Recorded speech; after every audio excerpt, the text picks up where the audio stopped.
नमस्कार दोस्तों, मैं दीपक साहनी आज फिर प्रस्तुत हुआ हूँ कला संस्कृति से संबंधित कुल 55 प्रश्नों के साथ। तो आइए आरंभ करते हैं आज 51वें प्रश्न से। आपको बता दें कि 50 प्रश्नों की प्रश्नोत्तरी हमने पिछले वीडियो में कर लिया था और आज के इस वीडियो की शुरुआत 51वें प्रश्न से करते हैं। तो हमारा प्रश्न है, हाथियों हथिनियों के चित्रों को असली हाथी समझकर सिंहों ने नाखूनों से उनके वक्षस्थल विदीर्ण कर डाले। यह उल्लेख किस ग्रंथ में मिलता है? तो यह उल्लेख मिलता है रघुवंश में। क्वेश्चन नंबर 52, क्षेमेंद्र की प्रसिद्ध कृति है। तो क्षेमेंद्र की प्रसिद्ध कृति है औचित्य विचार चर्चा। अगला क्वेश्चन है, कला विलास नामक पुस्तक के लेखक हैं। तो कला विलास नामक पुस्तक के लेखक हैं क्षेमेंद्र। नेक्स्ट क्वेश्चन, क्षेमेंद्र ने कायस्थों से संबंधित कितनी कलाएं मानी हैं?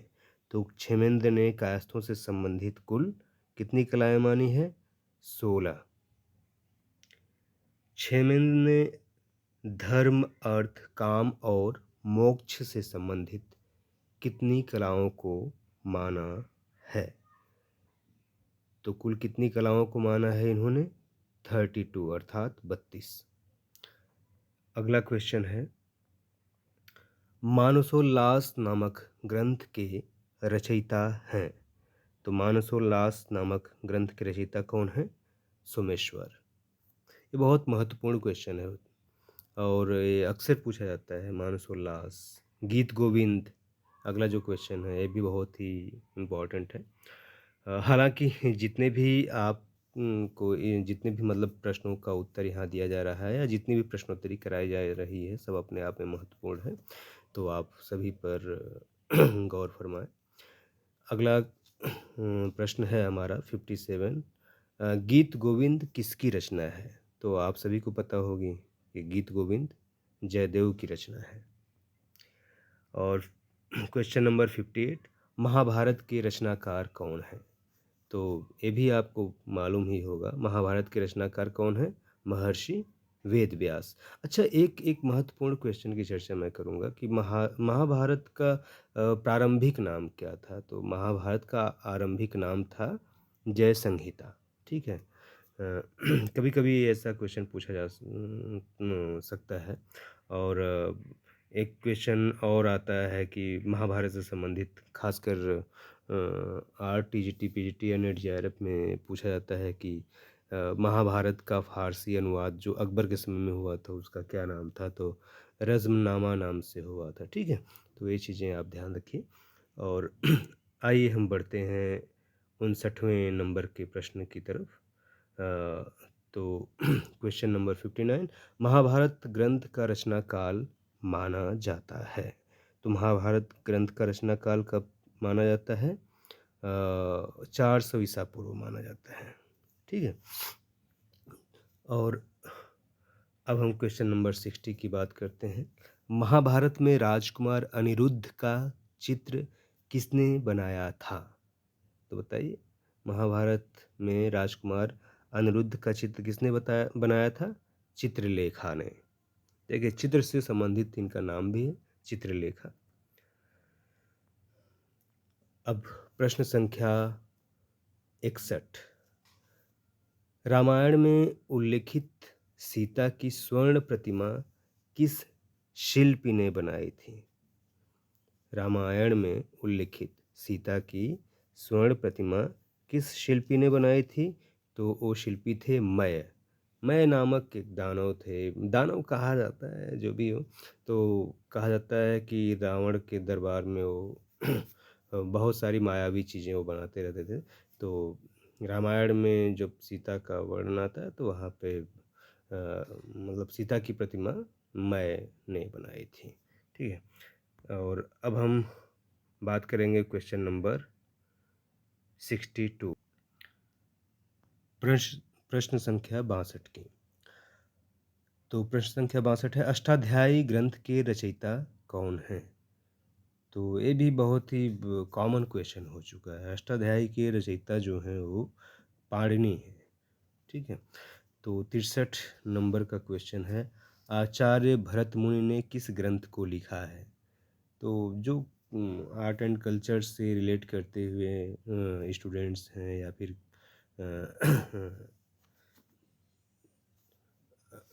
मतलब जिसका भी इंटरेस्ट है आर्ट एंड कल्चर में, तो उनको मालूम ही है कि आचार्य भरत मुनि ने किस प्रसिद्ध ग्रंथ की रचना की थी, नाट्यशास्त्र की, ठीक है। तो उन्होंने नाट्यशास्त्र लिखा था, और जिसमें बात करें रस की तो 8 रसों का उन्होंने वर्णन किया है। फिलहाल बढ़ते हैं प्रश्न संख्या 64 की तरफ। भरत मुनि ने अपने ग्रंथ में कितने रसों को उल्लेखित किया है? अभी हमने बताया कि 8 रसों का उल्लेख किया है इन्होंने, ठीक है। तो अब क्वेश्चन संख्या 65 अर्थात 65 की तरफ बढ़ते हैं। नाट्यशास्त्र में मूल रंग का उल्लेख है। तो नाट्यशास्त्र में मूल रंग कौन कौन है?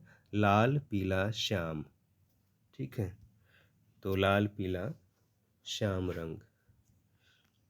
श्याम समझते हैं, सांवला, श्यामल।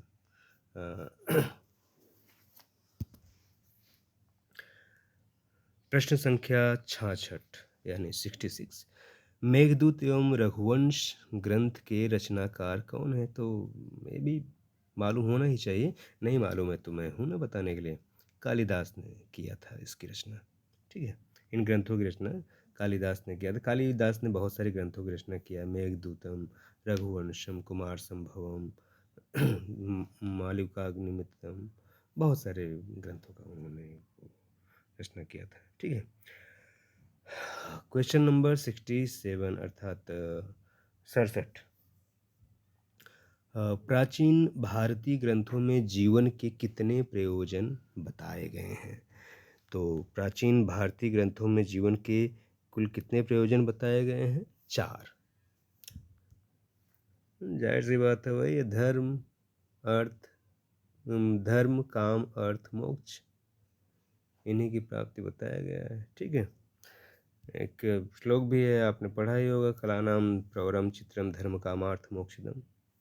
कला, धर्म, काम, अर्थ और मोक्ष की प्राप्ति हेतु है। चलिए प्रश्न संख्या हम 68 की बात करते हैं। भारतीय चित्रकला है, तो भारतीय चित्रकला क्या है भाई? रेखा प्रधान है, ठीक है। देखिए, वेस्टर्न आर्ट और ईस्टर्न आर्ट की बात करें हम, अगर उसमें मौलिक अंतर ढूंढा जाए, मतलब ऐसा कह सकते हैं कि एक यूनिक डिफरेंस देखा जाए तो ये है, या बेसिक डिफरेंस कह सकते हैं, तो ये है कि भारतीय चित्रकला जो है वो रेखा प्रधान है, जबकि पाश्चात्य जो चित्रकला है वो छाया और प्रकाश प्रधान है, मीन्स लाइट एंड शेड की इम्पोर्टेंस उसमें ज़्यादा रहती है। आप देख भी सकते हैं बहुत सारे जो वेस्टर्न आर्टिस्ट हैं उनमें लाइट एंड शेड उनको ज़्यादा दिखाया गया है, और जो इंडियन आर्ट है, लाइक अजंता केव्स वगैरह में जो भी चित्र देखते हैं, या फिर अपने यहाँ जो फोक आर्ट्स हैं, लाइक मेहंदी मारना, चौक पूरना, या फिर आप रंगोली की बात कर लें, तो ये सब आप देखते हैं ना, लाइन की इम्पोर्टेंस इसमें रहती है। और सबसे अच्छा एग्जाम्पल आप देख सकते हैं, जनता केव्स में जितने भी चित्र मिले हैं सब में लाइंस की इम्पोर्टेंस ज़्यादा है, ठीक है। तो वो चीज़ें, राजा रविवर्मा ने जब वेस्टर्न स्टाइल में वर्क किया तो उन्होंने लाइट एंड शेड को इम्पोर्टेंस दिया, ठीक है। चलिए हम बात करते हैं प्रश्न संख्या 69 की तरफ, मीन्स 69। विष्णु धर्मोत्तर पुराण के रचनाकार कौन है? बताइए, विष्णु धर्मोत्तर पुराण के रचनाकार कौन है? मार्कंडेय मुनि, ठीक है। तो मार्कंडेय मुनि ने लिखा था विष्णु धर्मोत्तर पुराण। और विष्णु धर्मोत्तर पुराण में ही कल बात हुई थी कि चित्रसूत नामक अध्याय है, मतलब एक अध्याय 35, मतलब 35 से लेकर 43 तक जो खंड है, या जितने भी अध्याय हैं उसको चित्रसूत्र के नाम से उल्लिखित किया गया है। ठीक है, तो उसमें चित्र मतलब कला के बारे में बहुत सारी बातें कही गई हैं। ठीक है, तो विष्णु धर्मोत्तर पुराण के किस खंड में चित्रसूत्रम का प्रकरण है, तो बताइए। चलिए मैं बता देता हूँ। तीसरे खंड में है। ठीक है, विष्णु धर्मोत्तर पुराण के तीसरे खंड में चित्रसूत्रम का प्रकरण है। ठीक है, और अब हम बढ़ते हैं प्रश्न संख्या 71 की तरफ। मीन 71 नंबर का क्वेश्चन है, रूप भेद करण है। तो रूप भेद अनंत, इसका सही आंसर होगा अनंत। ठीक है, और मतलब रूप भेद अनंत तरीकों से आप कर सकते हैं। ठीक, रूप भेद समझते हैं ना, डिफ्रेंसिएशन ऑफ फॉर्म, मतलब फॉर्म का डिफ्रेंशिएशन करना, या फिर यूँ कहें क्लासिफिकेशन करना। ठीक है, तो तरह बहुत सारे फॉर्म्स में आप क्लासिफाइड कर सकते हैं। और भाव कला को क्या देता है, तो भाव कला को क्या देता है, अभिव्यक्ति देता है, एक्सप्रेशन। आप अपने इमोशंस को क्या करते हो, आर्ट के थ्रू एक्सप्रेस करते हो, अभिव्यक्त करते हो। एक्सप्रेस करना मीन्स अभिव्यक्त करना, या अभिव्यक्ति करना मीन्स एक्सप्रेस करना। एक्सप्रेशन मीन्स अभिव्यक्ति होती है, ये आपको पता ही है। ठीक है, आप हमसे ज़्यादा समझदार हैं आप लोग। लावण्य योजना किसे कहते हैं, 73 नंबर का प्रश्न है। मीन्स प्रश्न संख्या 73 है, लावण्य योजना किसे कहते हैं। तो लावण्य योजना कहते हैं रूप राशि को। रूप राशि मतलब फॉर्म में ही तो आप सुंदरता लाते हैं ना। ठीक है, तो अब हम बढ़ते हैं प्रश्न संख्या 74 की तरफ। तो हमारा 74 नंबर का जो प्रश्न है वो है, प्रमाण क्या देता है। तो प्रमाण क्या देता है भाई, वस्तु का ब्यौरा। वस्तु का ब्यौरा समझते हो ना, लेखा जोखा माप तोल। प्रमाण को माप तोल ही तो कहते हैं ना। और आप इसमें पढ़ते हैं जो एक श्लोक है षडंग का, कि रूप भेदा प्रमाणानि भाव लावण्य योजनम सादृश्य वर्णिका भंग इति चित्त षडंगकम। तो उसमें प्रमाण का उल्लेख किया गया है।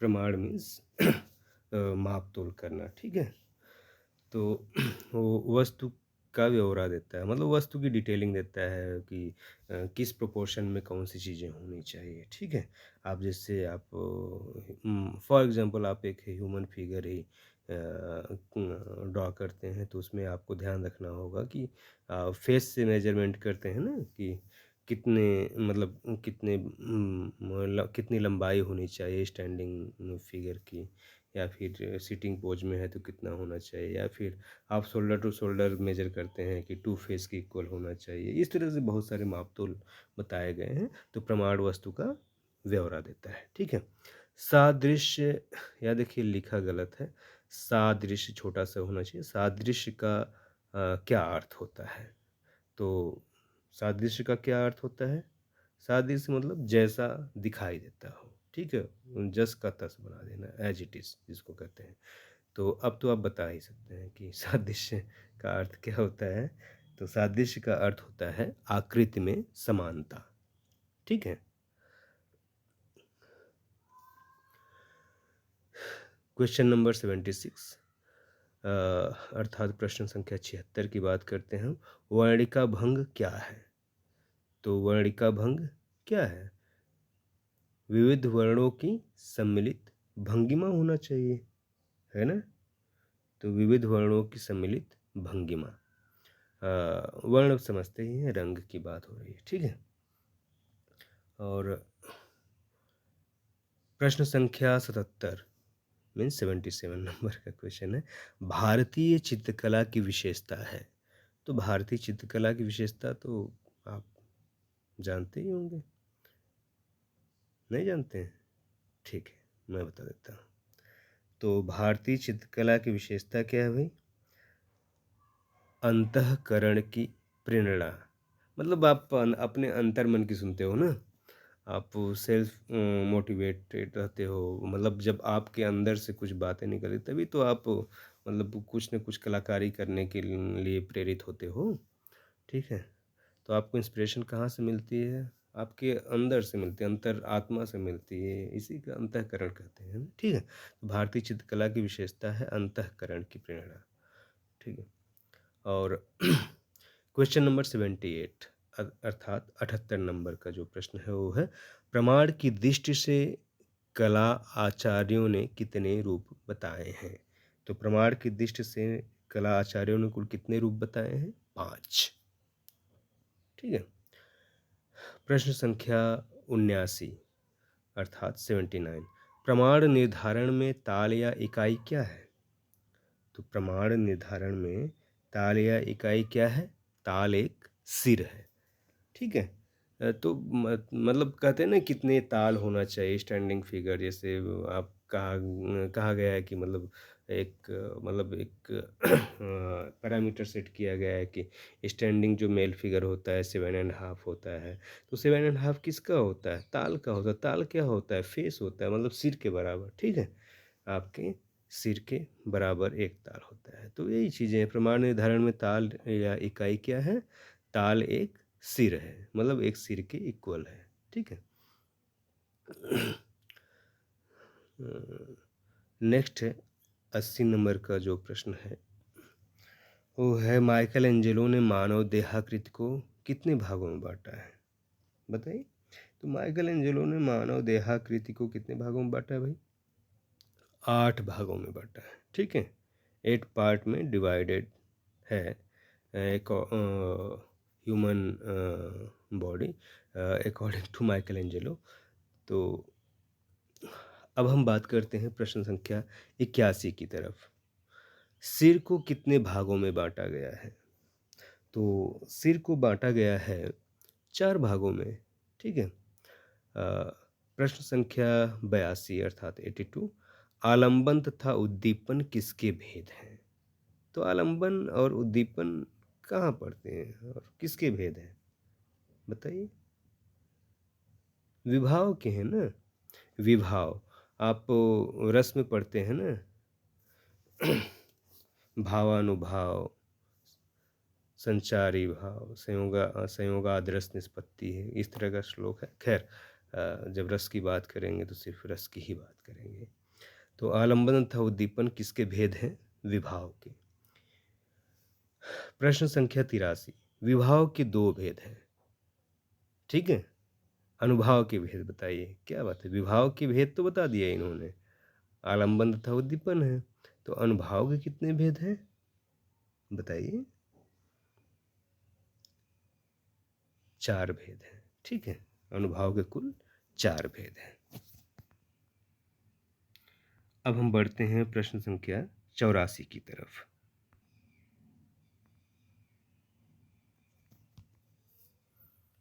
संचारी भाव की संख्या बताई जाती है। तो संचारी भाव की संख्या कितनी बताई जाती है? 33, ठीक है। इसको याद रखिएगा। 33 में समझ रहे हैं ना, 33। ऑप्शन नंबर डी सही है, ठीक है। और कला आचार्यों ने कुल कितने रसों को माना है? तो कला आचार्यों ने कुल कितने रसों को माना है? 9 रस, ठीक है। देखिए 8 रसों का वर्णन किसने किया है? तो 8 वर्णों का 8 रसों का वर्णन जो किया है वो भरत मुनि ने किया है, ठीक है। आचार्य भरत मुनि ने किया है और उन्होंने नाट्य शास्त्र में उल्लेख किया है 8 रसों का। और 9वां रस अभिनव गुप्त ने बताया। 9वां रस कौन सा है? शांत रस, ठीक है। तो ये चीज़ आप ध्यान रखिएगा क्योंकि पूछा जा सकता है किसी भी एग्जाम में। चलिए क्वेश्चन नंबर 86 अर्थात 86 की बात करते हैं। भरत मुनि के रस तत्व के आधारभूत विषय हैं। तो भरत मुनि के रस तत्व के आधारभूत विषय कौन है बताइए? नाट्य में रस की निष्पत्ति। नाट्य में रस की निष्पत्ति। 87 नंबर का प्रश्न है, रस का प्रमुख स्रोत है। बताइए। रस का प्रमुख स्रोत क्या है? आनंद। ठीक है। कला का उद्देश्य क्या है? कला का उद्देश्य क्या है?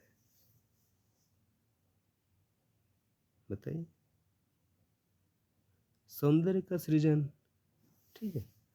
कला का जो प्रमुख उद्देश्य है वो सौंदर्य का सृजन। इसीलिए आप लोगों को एस्थेटिक पढ़ाया जाता है ना, ताकि आपके अंदर सौंदर्यपरक दृष्टि डेवलप्ड हो, मतलब सौंदर्यपरक दृष्टि का विकास हो। तो इसलिए तो आपने इसका सही उत्तर समझ लिया। कला का प्रमुख उद्देश्य जो है सौंदर्य का सृजन है। चलिए हम चलते हैं प्रश्न संख्या 89 की तरफ। तो क्वेश्चन नंबर 89 है, कला क्या है नामक लघु पुस्तक के रचनाकार हैं। एक पुस्तक है, एक बुक है जिसका नाम है कला क्या है। ठीक है। तो उसको आप व्हाट इज़ आर्ट भी तो कहते हैं ना, व्हाट इज़ आर्ट, कला क्या है। तो इसके जो राइटर हैं वो टॉल्स्टॉय हैं। इनको लियो टॉल्स्टॉय भी बोलते हैं, लियो टॉल्स्टॉय।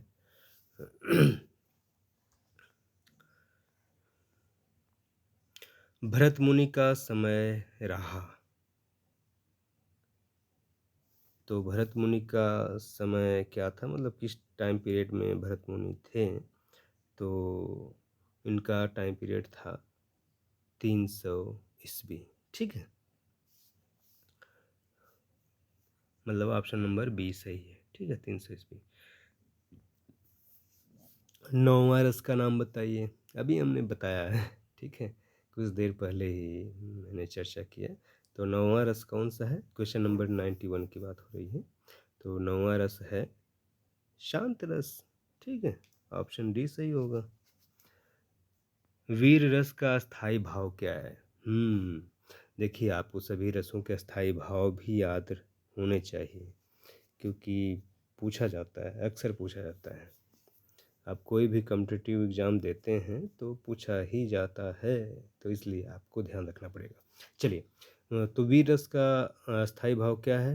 आपको पता ही है, फिर भी मैं बता देता हूँ। वीरता होगा। ठीक है, वीर रस का अस्थाई भाव वीरता है। उत्साह भी कहते हैं, उत्साह कहते हैं वैसे। ठीक है। तो वीर उत्साह, मतलब एक उत्साह होगा अंदर से ना। ठीक है। तो वो चीज़। अद्भुत रस का अस्थाई भाव क्या है? Question number 93। अद्भुत रस का अस्थाई भाव क्या है? विस्मय होगा। ठीक है।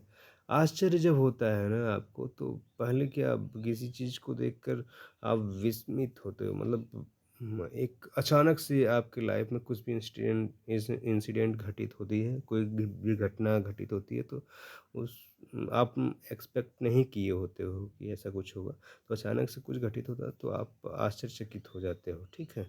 तो एक विस्मय का भाव उत्पन्न होता है। ठीक है। तो वही है अस्थाई भाव, विस्मय।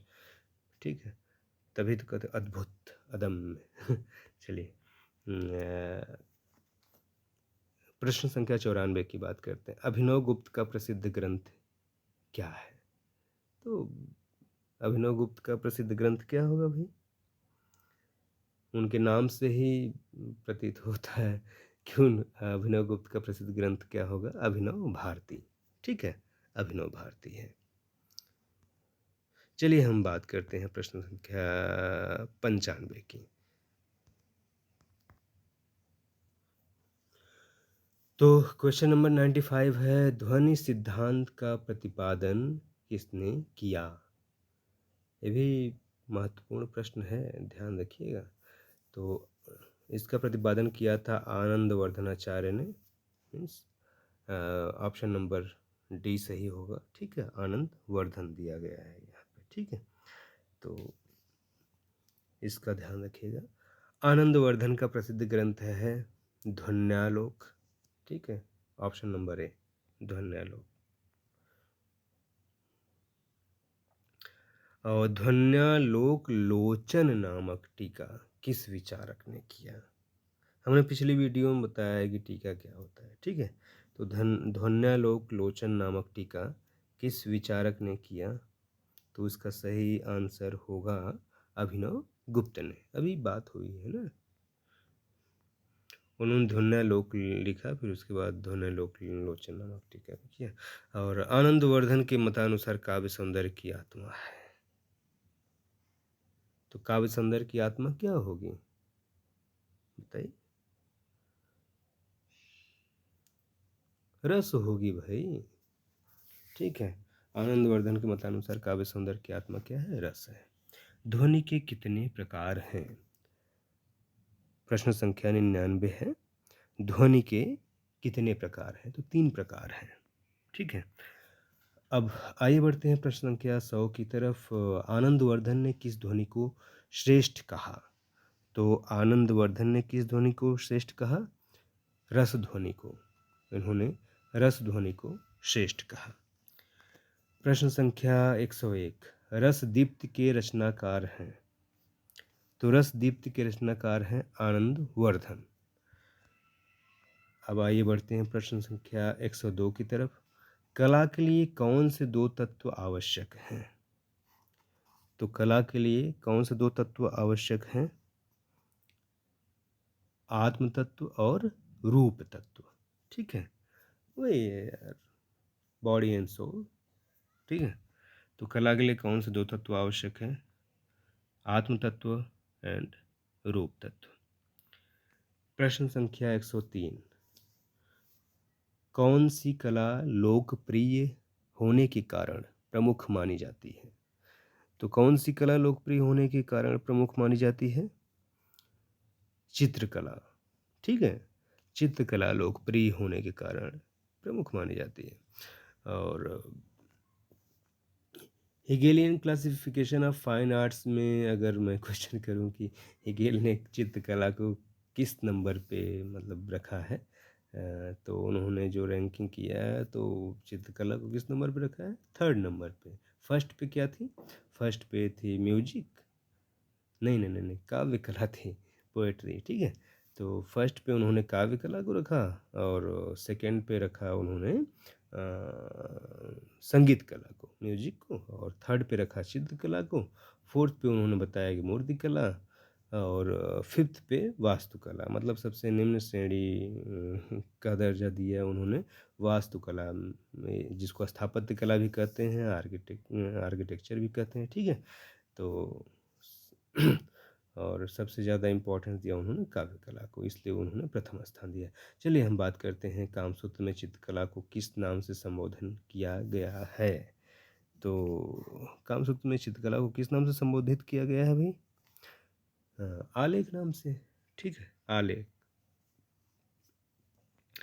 प्रश्न संख्या 105, जो कि आज की इस वीडियो का अंतिम प्रश्न है। थेरा थेरी गाथा नामक ग्रंथ किस धर्म से संबंधित है? तो थेरा थेरी गाथा नामक जो ग्रंथ है वो किस धर्म से संबंधित है?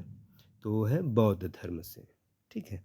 तो दोस्तों, आपको अगर वीडियो पसंद आई हो तो लाइक कर दीजिएगा, और उसके बाद सब्सक्राइब भी कर लीजिएगा, अपने दोस्तों के साथ शेयर भी कर दीजिएगा अगर आपको अच्छा लगे तो।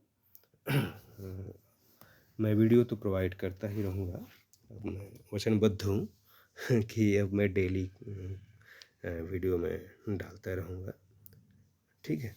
तो चलिए, बने रहिए हमारे साथ, और पाते रहिए कुछ महत्वपूर्ण ज्ञान कला और संस्कृति से संबंधित, ताकि आने वाला अगर कोई एग्ज़ाम वगैरह हो तो उसमें आपकी सहायता हो पाए, ठीक है। धन्यवाद।